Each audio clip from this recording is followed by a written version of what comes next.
Health Watch for us this morning. Could French fries and other fatty foods be to blame for ADHD and learning disabilities? Some new research out of the University of Illinois says yes. The study shows the effect, in fact, is so profound that eating a lot of fatty food for even 1 week could cause behavioral changes even before the weight gain sets in. And joining us this morning with more on this study from Total Life Counseling is mental health counselor Jim West. Always good to see you, Jim. Thanks for coming in. Yeah, sure. Thank you. Let's talk first about your initial thoughts when you heard about this. Well, it's interesting. I've been talking about this since about 2003.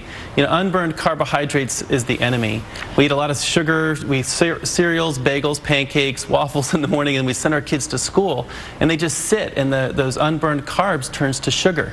The rest of the world eats and walks to school and walks back home for lunch. And we eat and sit and then eat again and sit at lunch, and those things turn to fat. We get lethargic, we get moody, and it does cause problems focusing.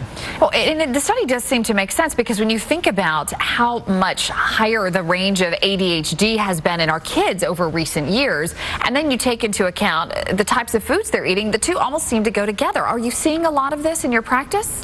We like to talk about what's called food for thought.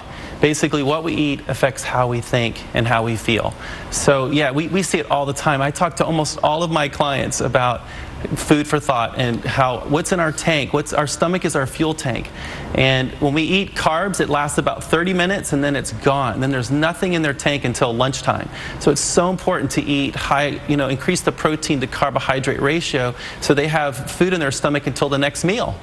We always talk about how our kids are over-medicated when it comes to all of the drugs that they take to try to keep them calmer in the classroom, to help them to learn. So really, Jim, could it be as simple as a change in diet for some parents and kids? Yes. Actually 2 years ago, the Lancet Research Group was one of the top 3 research groups in the world. And they actually took about 1,000 kids in the Netherlands and changed their diet, and they all had ADHD symptoms. And when they changed their diet, 64% no longer had the symptoms of ADHD. So that's a pretty significant study where they actually said ADHD was linked to diet.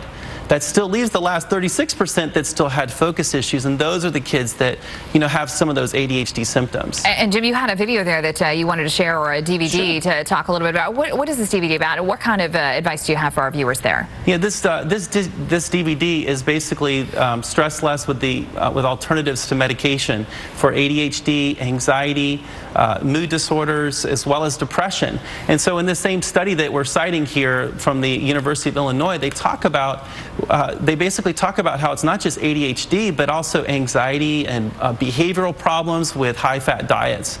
So just by changing what we eat and also some supplements that are listed in this video, you can actually be one of those people that doesn't need medication for those issues. All right, really is interesting stuff. Jim West, Total Life Counseling. Thanks for coming in and talking to us this morning. Thank you, Amy. All right.